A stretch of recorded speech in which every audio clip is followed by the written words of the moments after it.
ជំរាបសួរពុកម៉ែបងប្អូនក៏ដូចជាប្រិយមិត្តទាំងអស់បាទថ្ងៃនេះខ្ញុំបាទខកសុនមានជ្រើសភាពមួយទៀតដើម្បីចែកម្លែកពុកម៉ែបងប្អូនក៏ដូចជាប្រិយមិត្តទាំងអស់តកតទៅនឹងជំងឺរោគស្ត្រីបាទអញ្ចឹងតកតទៅនឹងជំងឺរោគស្ត្រីដែរបាទថ្ងៃនេះខ្ញុំមានប្រធានបទថ្មីមួយទៀតហើយដើម្បីចែកម្លែកគឺយើងយកអំពីជំងឺស្រុតផ្លោងនោមបាទអញ្ចឹងពាក់ព័ន្ធនឹងជំងឺស្រុតផ្លោងនោមដែរបាទថ្ងៃនេះខ្ញុំមានប្រធានបទថ្មីមួយទៀតដើម្បីចែកម្លែកហ្នឹងគឺយើងយកអំពីរោគសញ្ញាជំងឺស្រុតផ្លោងនោមដែលភាសាអង់គ្លេសហៅថា Cysto cell syndrome បាទយើងឃើញថានៅពេលបច្ចុប្បន្នហ្នឹងគឺជំងឺស្រុតផ្លោងនោមគឺជាជំងឺមួយដែលយើងឃើញញឹកញាប់លើស្ត្រីក្នុងវ័យបន្តពូជផងដែរបាទហើយក៏អាចឃើញលើស្ត្រីអាយុច្រើនបាទយើងចង់ដឹងថាតើរោគសញ្ញាជំងឺស្រុតផ្លោងនោមហ្នឹងមានរោគសញ្ញាអ្វីខ្លះបាទយើងចង់ដឹងតើគ្នាសូមស្ដាប់ការបកស្រាយរបស់ខ្ញុំបាទជាបន្តបន្ទាប់ដូចតទៅបាទអញ្ចឹងមានតែការក្នុងថ្ងៃនេះយើងឃើញមាន3ចំណុចសំខាន់ទី1គឺសេចក្តីផ្ដើមទី2គឺមូលហេតុស្រុតផ្លោកនោមនិងទី3គឺរោគសញ្ញាជំងឺស្រុតផ្លោកនោមបាទយើងចង់ដឹងថាតើស្រុតផ្លោកនោមនឹងបណ្ដាលមកពីមូលហេតុអ្វីខ្លះហើយរោគសញ្ញាសំខាន់នៃជំងឺស្រុតផ្លោកនោមនឹងមានអ្វីខ្លះដែរបាទយើងចង់ដឹងតើគ្នាសូមស្ដាប់ការបកស្រាយជាបន្តទៅទៀតបាទអញ្ចឹងយើងមើលសេចក្តីផ្ដើមជំងឺស្រុតផ្លោកនោមដែលភាសាអង់គ្លេសហៅថា Cystocell បាទភាសាបារាំងក៏ហៅ Cystocell ដែរគឺជាជំងឺមួយដែលផ្លោកនោមស្ត្រីស្រុតចុះពីទីតាំងធម្មតានៅក្នុងអាងត្រគាកចេញតាមរន្ធទ្វារមាសស្ត្រីជាមួយនឹងជញ្ជាំងទ្វារមាសខាងមុខបាទអញ្ចឹងជញ្ជាំងទ្វារខាងមុខវាចេញមកហើយមកជាមួយនឹងផ្លោកនោមតែម្ដងបាទអញ្ចឹងយើងមើលបន្តទៅទៀតតើតើមូលហេតុស្រុតផ្លោកនោមតើមូលហេតុស្រុតផ្លោកនោមនឹងបណ្ដាលមកពីមូលហេតុអ្វីខ្លះបាទយើងចង់ដឹងតើគ្នាសូមស្ដាប់ការបកស្រាយជាបន្តទៅទៀតបាទអញ្ចឹងយើងមើលមូលហេតុស្រុតផ្លោកនោមទី1គឺវាអាចពាក់ព័ន្ធនឹងការមានផ្ទៃពោះបាទអញ្ចឹងការមានផ្ទៃពោះនៅពេលដែលកូនធំថ្លោសខ្លាំងស្បូនរីកធំខ្លាំងបាទយើងឃើញថាស្ត្រីអាចប្រឈមនឹងការស្រុតផ្លោកនោមក៏ដូចជាការស្រុតទាក់ទងនឹងសរីរាង្គផ្សេងៗហើយនឹងបញ្ហាឬរោគបាតផងដែរយើងមើលបន្តទៅទៀតតកតូននឹងមូលហេតុស្រុតផ្លោកនោមទី2គឺតកតូនការសម្រាប់កូនតាមផ្លូវធម្មជាតិច្រើនដងអញ្ចឹងគេសង្កេតឃើញលើស្ត្រីដែលគាត់កើតកូនតាមផ្លូវធម្មជាតិច្រើនបាទយើងឃើញថាប្រឈមនឹងបញ្ហាស្រុតផ្លោកនោមនឹងផងដែរបាទយើងមើលបន្តទៅទៀតតកតូនមូលហេតុស្រុតផ្លោកនោមទី3គឺតកតូនកត្តាស្ត្រីគឺអាយុកាន់តែច្រើនបាទយើងឃើញថាបញ្ហាស្រុតផ្លោកនោមនឹងយើងសង្កេតឃើញលើស្ត្រីអាយុកាន់តែច្រើនកត្តាប្រឈមកើតមាននឹងជំងឺនឹងក៏កាន់តែច្រើនផងដែរបាទយើងមើលបន្តទៀតតកតងនឹងមូលហេតុស្រុតផ្លោកនោមទី4គឺតកតងការកាត់ស្បូនចេញបាទអញ្ចឹងបញ្ហានៃការកាត់ស្បូនចេញបាទហើយมันបានដេមករួមទ្វារទៅវិញហ្នឹង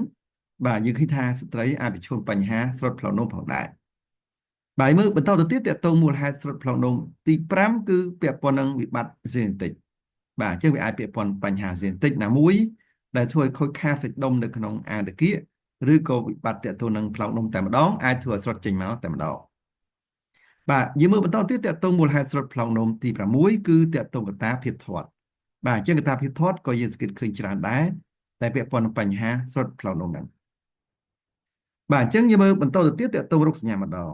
តើរោគសញ្ញាជំងឺស្រុតផ្លោកនោមហ្នឹងវាមានរោគសញ្ញាអ្វីខ្លះដែលស្ត្រីអាចសម្គាល់បានបាទយើងចង់ដឹងតើគ្នាសូមស្ដាប់ការបកស្រាយជាបន្តទៅទៀតបាទអញ្ចឹងយើងមើលរោគសញ្ញាជំងឺស្រុតផ្លោកនោមទី1គឺស្រុតកម្រិតទី1បាទអញ្ចឹងនិយាយថាស្រុតកម្រិតទី1ហ្នឹងគឺมันមានរោគសញ្ញាឲ្យដឹងនោះទេ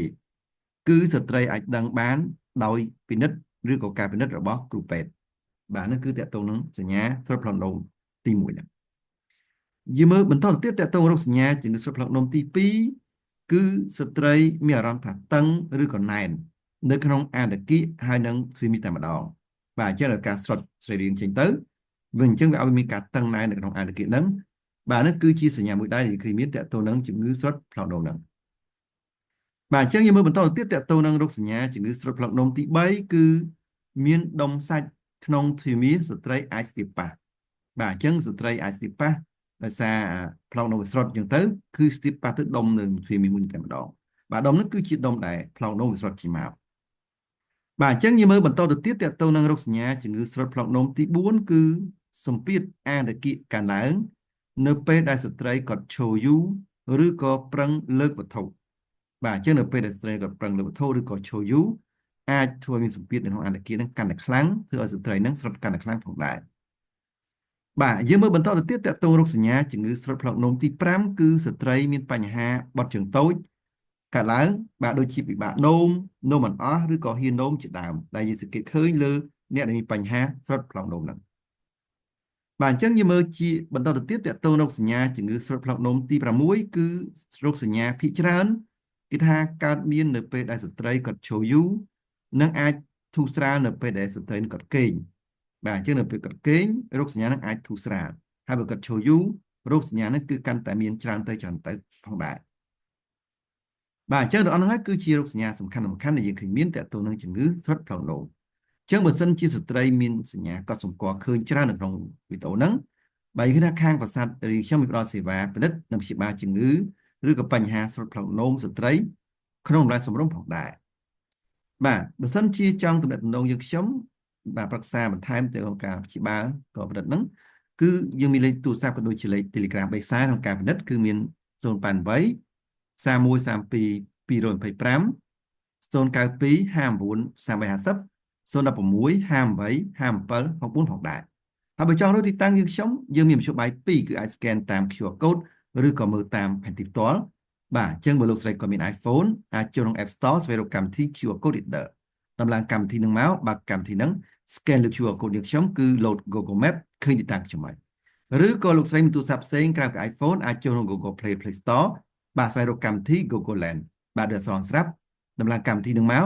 បើកម្មវិធីហ្នឹង scan លើ QR code យើងខ្ញុំក៏ load Google Map ឃើញទីតាំងខ្ញុំដែរឬក៏យើងទៅយើងឲ្យមើលតាមផែនទីផ្ទាល់បាទយើងអាចចុះតាមខ្លោងទ្វារវត្តសំសល់បត់តាមលំវត្តខាងស្ដាំដៃចុះតាមផ្លូវ16 BT ត្រង់ចុងផ្លូវគឺដល់តាមខ្ញុំហើយឬក៏យើងទៅអាចចុះតាមផ្លូវតផុនច្រកចូលទៅមុខហាង Pizza Comedy តែម្ដងបើសិនបើពុកម៉ែបងប្អូនក៏ដូចជាប្រិយមិត្តទាំងអស់ចង់តាមដានព័ត៌មានសុខភាពថ្មីៗដែលថ្លៃច្រើនទៀតអាចចូលរួមជាមួយនឹង Channel Telegram យើងខ្ញុំគឺ MD Coxon Official បាទធ្វើការ scan QR code ទៅដើម្បីចូលទៅក្នុង Channel យើងខ្ញុំចុច Subscribe ឬក៏ Join ដើម្បីតាមដានព័ត៌មានសុខភាពថ្មីៗដែលថ្លៃច្រើនទៀតផងដែរបើសិនបើពុកម៉ែបងប្អូនក៏ដូចជាប្រិយមិត្តទាំងអស់ចង់ទទួលបាននូវវីដេអូអប់រំសុខភាពថ្មីៗបន្ថែមទៀតទាក់ទងនឹងជំងឺទូទៅបាទទាក់ទងជំងឺរោគស្ត្រីសញ្ញានៃការមានកូនសញ្ញានៃការមានកូនខុសធម្មតាក៏ដូចជាការរៀនពេទ្យរបស់សិស្សពេទ្យបាទយ៉ាចូលក្នុង YouTube Channel វាយពាក្យ Coxon MD Official បាទដោយអក្សរស្រាប់ចុច Search បាទស្វែងរកទៅពេលហ្នឹងឃើញ logo របស់យើងខ្ញុំហើយចូលក្នុង Channel ចុចពី Subscribe និងរូបកណ្ដឹងបាទចុចពី Subscribe និងរូបកណ្ដឹងគឺសម្រាប់អ្នកថ្មីៗដែលមិនទាន់បាន Subscribe អញ្ចឹងនៅពេលដែលយើងផុសវីដេអូលើក្រោយនឹងឃើញ